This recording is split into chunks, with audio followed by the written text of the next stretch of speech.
अध्याय 17वा. आणि काल पाहिले माझे अनादित्व भेटे, अविवेक पेटे. इथून पुढच्या वयाला धरून येत. अविवेक पेटे, अनादित्व भेटे, हे उभी सगळ्यांना नद्यात ठेवा. प्रत्येक प्राणी मात्राच्या कल्याणासाठी होई हे शब्द हे माऊलींच जीवाला आनंदाची देण आहे. काय म्हणतात माऊली? अविवेक भेटे, अनादित्व भेटे, हे सिद्धांतपर शब्द आहेत. वेदाला ग्रहित धरून वाणी भगवंत मोठी त्यांची का बोलली माऊली असं? काय कारण काय असं? कारण जेव्हा श्रवणाच्या माध्यमातून हृदयाच्या आत बसलेला परमात्मा विवेकाच्या शक्तीनं बुद्धीला अनुभव घेता येईल त्याचा, त्या परमात्म्याचा. त्याला विवेक लागतो आणि अविवेकाच्या माध्यमातून देहाचा संबंध जगताकडे डावतो. जगत ईश्वराकडे जात नाही, जगताकडे जात.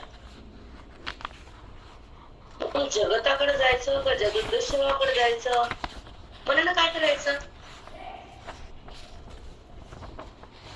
जगताकडे शिकायचं. तेव्हा अविवेक अनादिकालचा आहे, विवेक संतांच्या संगतीत आहे आणि विवेक झाल्यानंतर अविवेक फुटतो, म्हणजे जगाचा संबंध जातो. अनादित्व भेटे, माझा अनादिकालचा जो संबंध होता मायेच्या द्वारे देहाचा. कारण जीव ईश्वर याच्यातला भेद हे 3 पदार्थ आणणारे. जीव, ईश्वर, दोघातला मांडलेला भेद हा अनादिकालचा संभ्रमण मनामध्ये. तो एक मी पाहतो, तो दिसतो.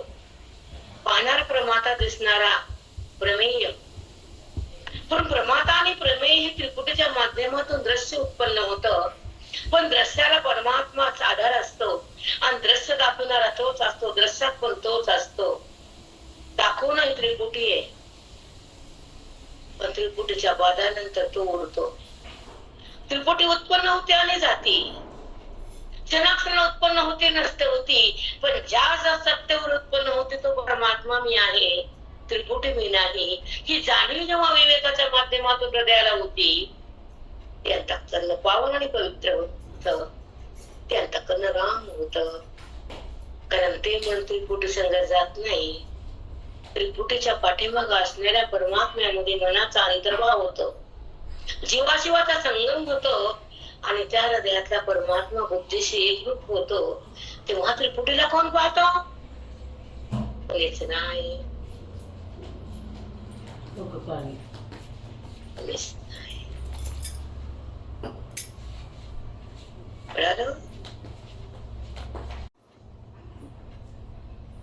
प्रत्यक्ष अनुभव तुमच्या शब्दात आलाय. कारण हे शब्द अनुभव जन्याच्या परीचे. अनुभव शब्द सांगता येत नसतो, पण तुमच्या समोर भव हा द्वैतातून उत्पन्न होतो. भव म्हणजे भेद, भव म्हणजे व्यवहार, भव म्हणजे वृत्ती, भव म्हणजे विकार, भव म्हणजे इंद्रिय, भव म्हणजे तू आणि मी.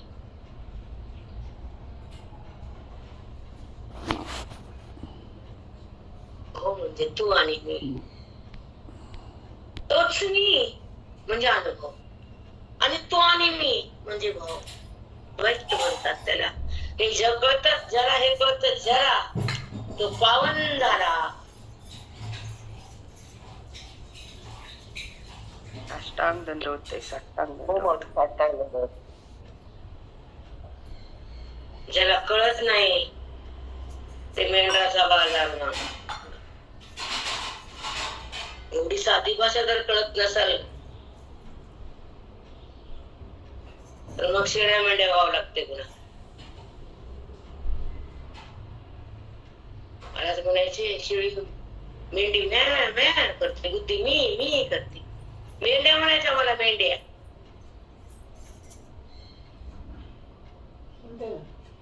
समजलं का? मी करणार अंतःकरण किती घाण आहे ते, का नाही? हो माऊली, हो माऊली. म्हणूनच मीला सोडायचं माऊली.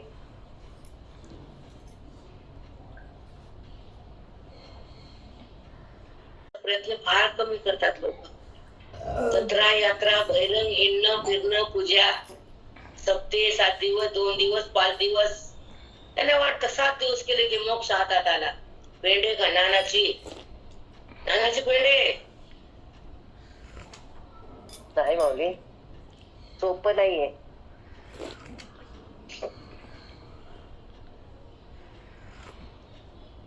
अनंत जन्मामध्ये अनंत वासनेमध्ये मन असते. अनंत जन्म घेतले, अनंत वासना केल्या, अनंत संतती संपत्ती कमवली. संतती बी अनेक आणि संपत्ती बी अनेक, आणि त्यामध्ये मन घुटमळलेलं. त्याला बाहेर निघता येईल का? कोटी कोटी जन्म तुमची, त्याची वासना कोटी कोटी. आणि आले 60च्या नंतर इकडे वाटी हातात.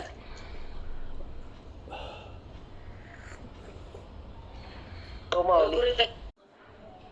आता प्रपंच करावं लागतं. आणि परमार्थ काय कधी होत? आता असतं का परमार्थ?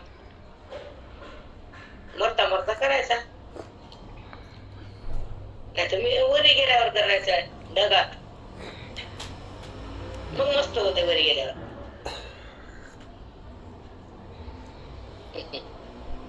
अवघड आहे. अनादित्व भेटे, अविवेक फिटे, भेटे भेटे, त्याचा प्रयास.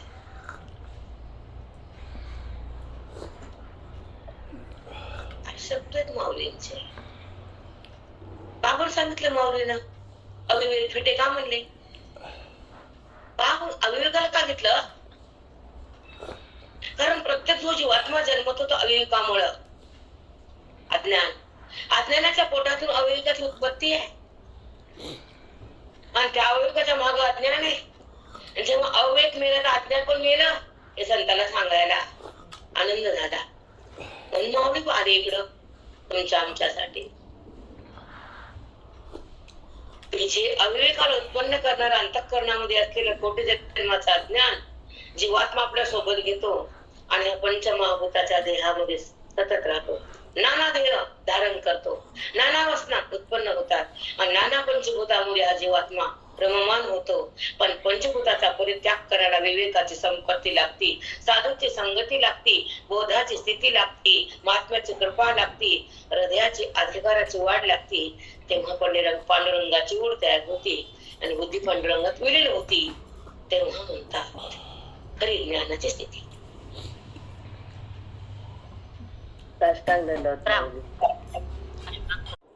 पाणीच पाण्यावर नाचते, लाट रूपान. पण लाट का म्हणते जग त्याला?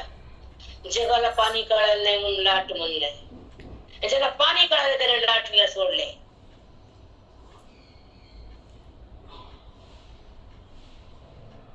पाण्याचा एक आकार म्हणजे लाट, परमात्म्याचा एक आकार म्हणजे विश्व.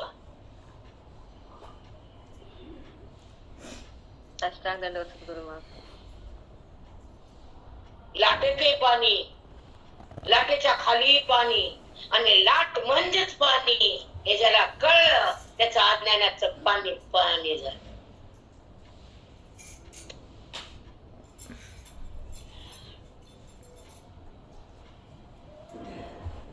लाट म्हणजे पाणीच, लाटेच्या खाली पाणीच आहे, आणि दोन्ही एकच आहे. लाट आणि पाणी दोन नाही. तसं जीव जगत दोन नाही, जीव शिव दोन नाही. आणि बुद्धी ते दोन वाचून काम करतच नाही आमची. तू आणि मी कशाला द्वैत? सगळाच मी अद्वैत, तोच मी. त्याचा अनुभव वृत्ती वाचू नये, तो मी हा वृत्तीचा संबंध आहे. आणि त्याच्यात मी अनुभवाचा संबंध आहे. ऐक्यानंतर अनार्य अनुभवाची आनंदाची स्थिती, वृत्ती वाचून ती बुद्धीची गती.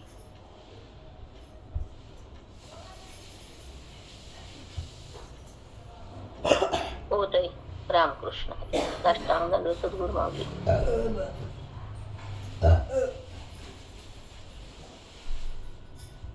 ऐक्य कधी होतं भगवंताचं? आणि भेद कसा होतो? बुद्धी भगवंताला दूर पाहते आणि भगवंतापासून दूर जाते आणि तू आणि मी वर येते, ती जगताची भ्रांती. आणि जेव्हा भ्रांतीची स्थिती नष्ट होती ती आत्मस्थिती, मग तोच मी, ही अद्वैताची स्थिती, ही वृत्तीची स्थिती आहे. आणि वृत्ती जेव्हा विलय पावती, मीचा वाद होतो, तोचा साक्षात्कार होतो, आनंदाचा आविष्कार होतो, परमात्मा प्रगट होतो, मृत्यूपासून आनंद होतो, स्वतःचा गाभा तयार होतो आणि तिचं असलेला वाच्य पद बुद्धीत येतं. बुद्धी ब्रह्मामध्ये विलीन होती. कोणची शब्दाची रीती? ही तर अनुभवाची स्थिती.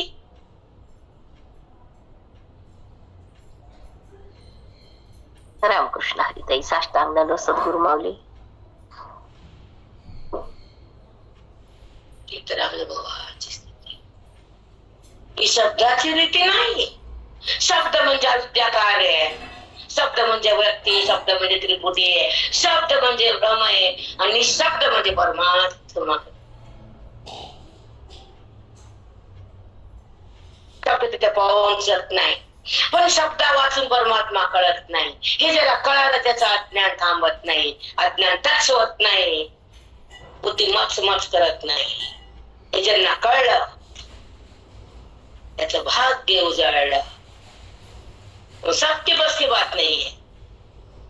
अष्टांग दंड कोटि कोटि प्रणाम.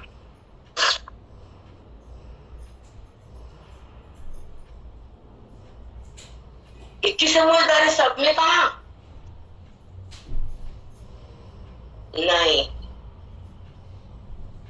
इतकी बुद्धि की औकात नहीं है.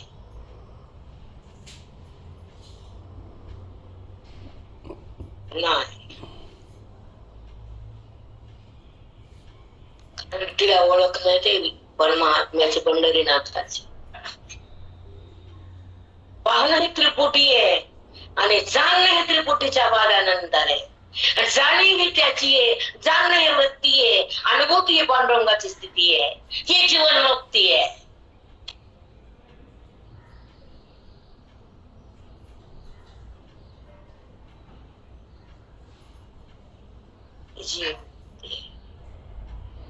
म्हणजे जन्म मरणातून तो परमात्मा मुक्त झाला, पांडुरंग झाला. सुख दुःख नाही त्याला, जन्म मरणाचा फेरा चुकला, लक्ष दौऱ्यांशीचा बाण थांबला, जीवात्मा शिवरूप झाला. होताच झाला कशाचा झाला. बोलावं लागतं तुमच्यासाठी, शेवड्या लेकरासाठी. न कुठं होता तो जीव? तो सदा तर शिव. का झाला जीव अवेळे? का जीव भाव तयार होतो? का देहभाव उत्पन्न होतो? का अनात्म्याचा संबंध होतो? का विषयाचा हृदयामध्ये हा आकार होतो? का जगतभाव तुम्ही तयार करता? जगदीश्वराला सोडल्यानंतर जगत भावच असतो आणि जगदीश्वर प्रगट झाला जगत भाव जातच असतो. हे सिद्धांती लोकांना कळत, संसारी किड्याला कळत नसतं, कधीच कळत नाही. सिद्धांत हा साधकालाच कळत, संसाराचा मूर्ख लोकांना कळत. मूर्खाचा बाजार म्हणजे संसारी, मेंढर, शेळ्या आणि मेंढे. चलू द्या, आय स्वतःला शांत समजते. बाप्पा बाप्पा बाप्पा, त्यांच्याकडे जावं एकदा. आय घमेंड असते आपल्या आपल्या मोहिमेत, दुसऱ्याकडे बघत पण नाहीत. मुझे हम कुछ कम है क्या? हम अंधेरे में रहते लेकिन तुमसे अच्छे है. बर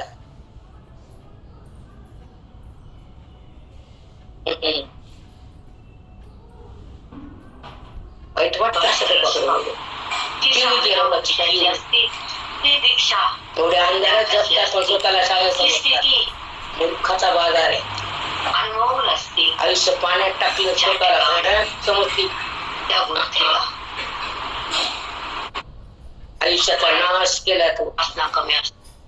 तोडोनी चंदन कर्दळीचे वान, तोडोनी चंदन कर्दळीचे वान, बाबुळा रक्षण बैसवीने,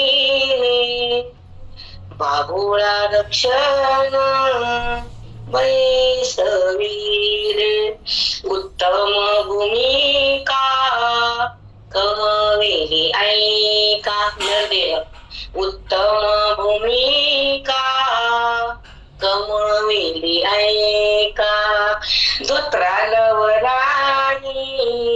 पेरियला. धोत्रा लावला. संसाराचा विषय म्हणजे धोत्रा.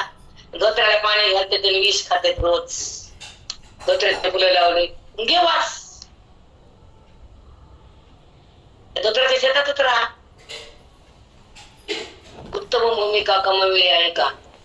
धोत्राला उलाई पेरियला, तोडून चंदन कर्दळीची बोन. परमार्थ सोडला, चंदन तोडलं आणि बाबुळाला रक्षण ठेवलं. काट्याची बाबुळी आणि त्याला सांभाळलं. काट्याचा संसार त्याला मन लावलं. हे संसारिक किडी.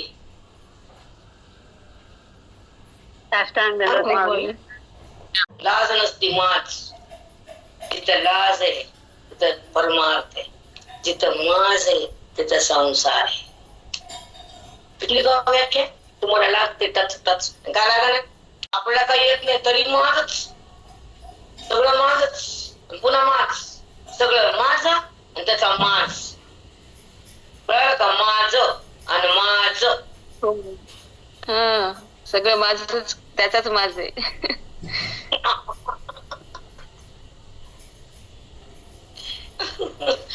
वाईट वाटतं अशा लोकांचं. पाणी पाणी झालं आयुष्यात. यमाची दासिनी भोगा पुढे गेल्या. दुसरं काय करणार. छोटं मोठं पुण्य संपून जात. अज्ञान कायम राहतात. वासनेकडे मन जात. पितरी येऊन जावं लागतं. श्राद्धाचं पाणी प्यावं लागतं. त्याच्या दाराला कुत्र येऊन फिरावं लागतं. पुन्हा मी यावं करावं लागतं. गरबात फिरावं लागतं. हे संसारीचे सगळे नाटक. काही वाटना, रडू येईना, पछताप होईना. अन्न पाणी गोड लागू नये परमार्थ नसल्यावर. धरणी मन जागा देऊ नये. माझं आयुष्य पाण्यात गेलं. आता तरी चांगलं वागते. आता तरी साधू संतांची भेट घेते. आता तरी ग्रंथात मन देते. आता तरी विवेकाची साथ घेते. आता तरी देहभावाला टाकून देते. आता तरी पांडुरंगाची ओळख करून देते. आता अर्ध्याला पांडुरंग पांडुरंग करते. फुलं व्हायला म्हणजे पांडुरंगालाच तू. कनिष्ठामूर्ती पूजा, उत्तमा सहजावस्था, मध्यमा ध्यान धारणा, कनिष्ठा मूर्ती पूजा, तीर्थयात्रा धमा धमा.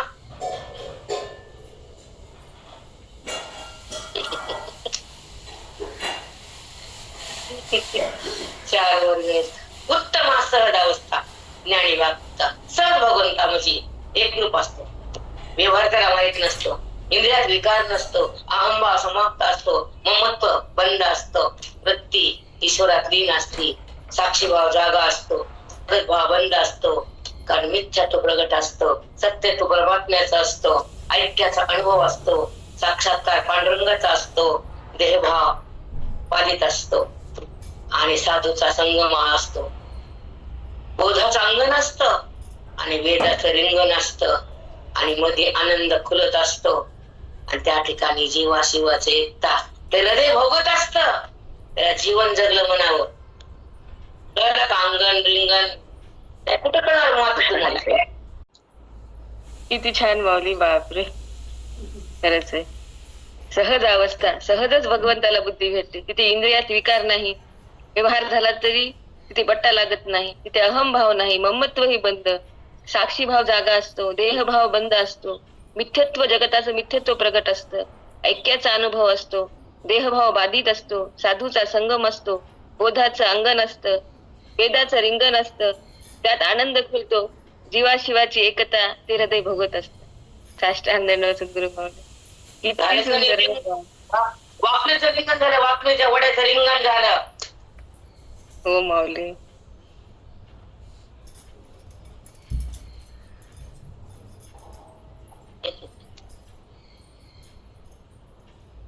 म्हणून एक सांगते, त्या संसारी भूतापासून लांब राहत जा. हे कधी भूत झपाटेल तुम्हाला, कधी वडील. माऊली काय हो म्हणे, माऊली. खरं सांगता येत. हे सांगतो प्रेरणा. अज्ञानी कसे येत, त्यांच्या सदनाशी न जावे, त्यांशी संभाषण न करावे. लिहून ठेवले. हो माऊली, खरंच आहे. नुसतं संग जरी झाला तरी आपलं सगळं ज्ञान जाते माऊली. एका क्षणात काहीच राहत नाही. हे सगळं अनुवाद आपल्याकडे येतं, लगेच येते, लगेच मन अशुद्ध होऊन जाते. मग ती अशी करते, मग आपण तसं करायला पाहिजे. गेलं अभ्यासात आतापर्यंत पाणी पाणी झालं या घाण बंगल्या सवयी पाहिजे. खरंच आहे माऊली, असंच होतं. आपल्याला वाटतं आपण काहीच करत नाही, काही किती करतो. वट्ट्यावर हुकूम करते, चमच्यावर. करा, चमचा घ्यायला हात हालत नाही, मग हुकूम सर्वा.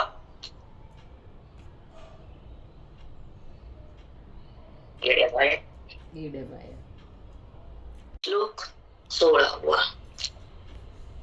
कारण बऱ्याच ठिकाणी पाहण्यात येतं, आपण फिरतो खूप आणि आयुष्य काळाला खाल्लंय. माझी तपस्या थांबलीये, साधूची संगती नाही लाभलीये. मी कोण हे मला कळालं नाही, देवाला मला टाकता आलंच नाही. अज्ञान माझं मला काही माहितच नाही. मी अज्ञानात आहे का भगवंतात आहे, कशात आहे मी हे पण कळत नाही त्या लोकांना.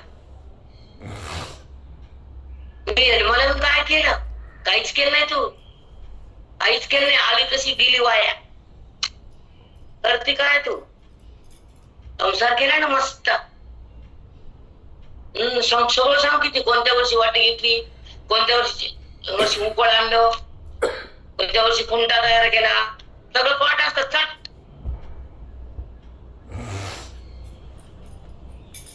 परमार्थाचा गंध नाही, अभंगाची चव नाही, साधूची संगती तर बापाला बी नाही. सुटतच नाही ना घर. घर कधी सुटत, घर घरी लागल्यावर सोडावं लागतं, सुटत नसतं. कळते का भाषा, नाही कळत. सगळं कळतं तुम्हाला, इकडे यावं लागतं.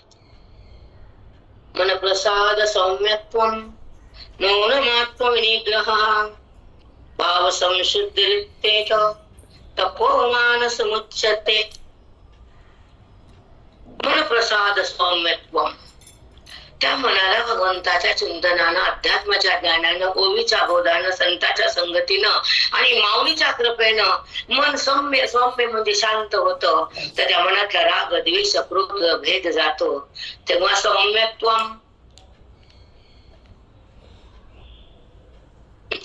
किती छान माऊली, किती सुंदर सांगितलं. बापरे. मोठा प्रसाद, मनाला प्रसाद तर येतो अध्यात्माचा, संताचा. हे शिरा खाऊ खाऊ बेकाटाळते घरामध्ये बसू बसू. आज शुक्रवार आमचा शिरा आहे, तर थोड्या पूजा झाली, आता शिरा राहिला. शुक्रवारचा शिरा आमच्या राधामाई आरती आमची, त्या पाठवलं, पूजा पाठच केली. म्हणून पुन्हा पूजा राहिल्या, इकडे तुमच्याकडे यायला वेळ नसते. दर्शन झालं गुरुजीचं, तिला पाठवून दिलं स्टेशनला. 5:05 पूजा झाली, आणि आता ही पूजा राहिली. हो माऊली. आता ही महापूजा आहे, हा महाप्रसाद आहे. प्रेरणा. रात्री पाठ झाला आपला 12-1 पर्यंत. सौम्यत्व मौन मात्म विनिग्रह. मौन मात्म, मात्म म्हणजे माझ्या आत्म्याची प्राप्ती झाली बुद्धीला. महात्मा मौन महात्मा विनिग्रह. जेव्हा त्या बुद्धीला माझी प्राप्ती होती, महात्मा म्हणजे आत्मा, मग काय होतं ग माऊली बोलायला ऐका, लय मस्त आहे. सुंदर आहे आपल्याला काय माते कळलं. आता पुढे आहे का भाव संशुद्धीर तेत तप मान समुच्यते. तुला मनाचं तप सांगायलो सांगू मनात काय असावं काय नसावं सांगा ना देवा. भाव जो मनाचा आहे तो भाव राग द्वेष रहित असावा शुद्ध असावा. मग त्याला म्हणलं भाव संशुद्धीर मग ते शुद्ध भाव झाला. ते मन पण शुद्ध झालं मनाचं पण तप झालं. ज्या मनानं देशवाला सोडलं ज्या मनानं राग राग बंद केला ज्या मन रामाला ओळखिलं जे मन रामात गेलं सौम्यत्वम. किती छान माऊली रामाला ओळखलं आणि ते मन रामच झालं. आता काय राहिलं. खूप असा श्लोक द्यावा आहे. हो माऊली. ते अर्थ ते वाचण्यामध्ये काय राम आहे बेटा. या श्लोकातून उत्पन्न व्हावा धनादन धनादन धनादन वाणीला बोलावे. हो माऊली खरंच आहे. केवढी आनंद मिळतो वाचल्यावर. काहीच वाटत नाही ते काय त्याच्यातलं कळतच नाही ना. पण अर्थ कळल्यावर बापरे केवढा आनंद आहे. खूपच आनंद आहे बाप. शाब्दिक असतं ज्ञान तितकं होतं तितकं तितकं होतं तितकं.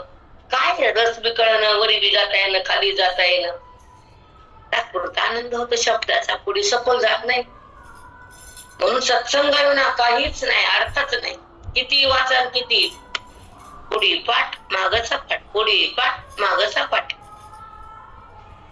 कळालं का पाठ सपाट.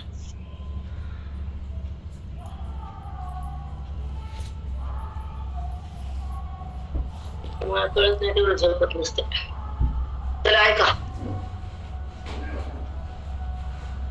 भाव संशुद्धी वृत्तेत तपोमान समुच्यते. ज्या मनाला जगाची तळमळे जगाला सुख द्यावं जगाचं अज्ञान काढावं जगाला सन्मार्गावर आणावं जगाला बोधात आणावं जगातल्या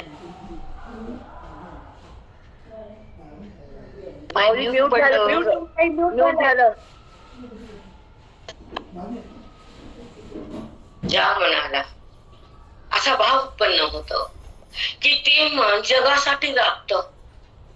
प्रत्येक जीवाचं कल्याण व्हावं बुद्धीनं शुद्ध व्हावं ईश्वराकडे दिलं जावं. माझ्या वाणीमुळे सगळ्याला शुद्धता व्हावी सगळ्याच्या अज्ञानाशी किती जावी सगळ्या जीवात्म्याचं कल्याण व्हावं. भाव संशुद्धीर. पहिल्यांदा मला प्रथा समजत नाही का. एक एक शब्दाचं केवढं असते खरंच. तुम्ही एक एक शब्दात सांगितलं.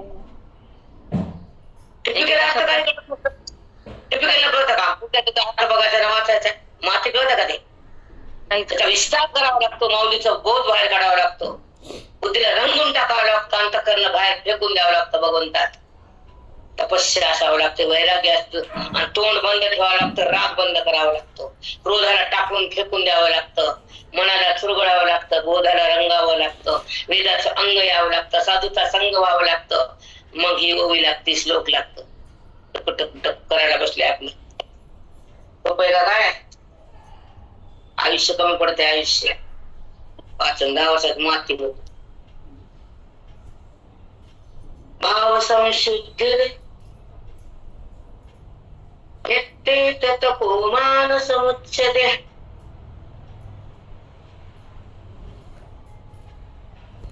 जे तप तयार होतं मनात ते मन विषयाकडे जाऊ नये. मग ते मानसिक तप झालं.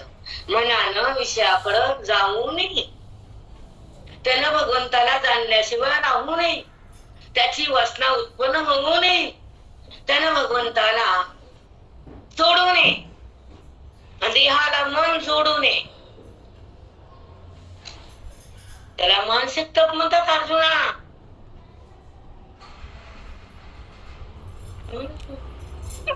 हो माऊली साष्टांग दंडवत. आम्हाला श्लोक पाठ झाला 16वा आमचा विषय नाही सोडला आम्ही तुम्ही बुडवा या बाईला गंगेत फेका करून.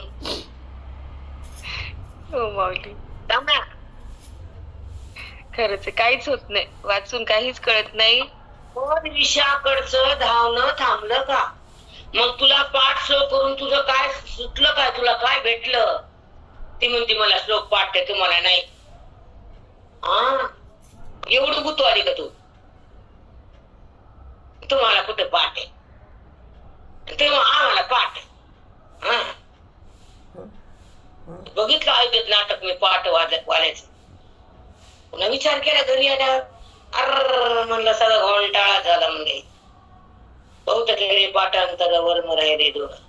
एका शब्दाचा विस्तार करून त्याचे अनंत रूपानं त्याचा बोध तयार करणं आणि श्लोकाचा भावार्थ हृदयापर्यंत नेणं आणि मनाची तपस्या करणं आणि विषयाचा बांब फोडून टाकणं आणि मनाला विषयात बाहेर काढणं आणि भगवंतात त्याला धाडणं, श्लोकाचा भावार्थ घेणं, अधिकाराची उन्नती होणं, बुद्धीमध्ये भगवंताला आणणं आणि तेव्हा मन राम करणं, त्याला म्हणतेच व्यासपीठावर बसणार. नोटा घेत बसते व्यासपीठावर.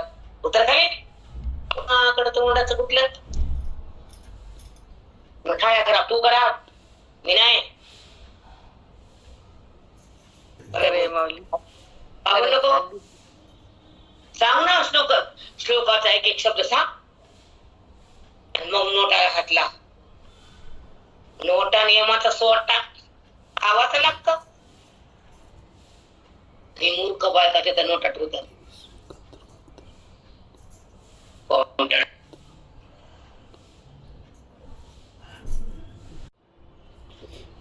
नंतर द्या. हा तुम्ही उतरा. काय त्याच्यामध्ये स्थिती असेल, काय संकट असेल, त्यांना काय प्रतिबंध असेल तर खाली उतरल्यावर त्याच्या संगत जाऊन बाबा हे तुम्हाला अद्वैत तुम्ही घ्या, प्रपंचाला दान घ्या आमचं, मग द्या. व्यासपीठावर नाही रे बाप्पा. तरी सरोवर तरंगी सांडले आकाश मेघी, का चंदनाचे उरगी उद्यान जैसे. तरी सरोवर तरंगी. असं ना, सरोवर तरंग कधी सोडलाय का? नाही देवा. सांडले आकाश मेघी, मेघानं आकाश सोडलंय? नाही देव. का चंदनाचे उरगी उद्यान जैसे. चंदनाच्या झाडाला तर वास घेत बसते, त्यानं सोडलं फक्त त्या वासाला लिपटून बसते. हो ना देवा, ऐकायला मस्त आहे.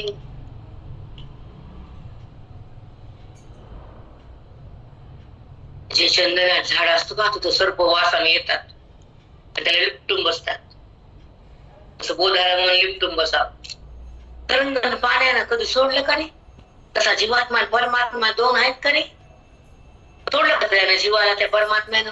पण त्याला ओळख नाही म्हणून त्यानं सोडलं जीवानं, परमात्म्याने नाही सोडलं. आया समज नाही. हो माऊली, त्यानं सोडल्यावर काही बाणीच बोलत नाही. मग ते कधीच सोडत नाही, ते जीव सोडते त्याला बस. बघ ना शब्द, बघ ना, आहेत ना. का चंदनाची उरगी उद्यान जैसे. चंदनाच्या झाडापाशी सापाचा विळखा असतोच. त्या वासानं तो आता लुबडून पडतोच. त्या ज्ञानानं बुद्धी ते भगवंतात विलीन होतीच. तरंग पाण्याहून भिन्न होतच नाही. आकाशाविना मेघ उत्पन्न होतच नाही. आणि माझ्याशिवाय जीव आणि जगत प्रगट होतच नाही. हे ज्याला कळलं की त्यात ज्ञान राहतच नाही. कळा वैषम्ये चंद्र, का सांडिला आधी नरेंद्र, नंतरी क्षीर समुद्र मंद्राचळे. मंद्राचळाचा समुद्र पर्वत आहे, ते समुद्रात टाकून दिला नाही. बघू तर बहुत टाइम झाला आपला. मी थांबते.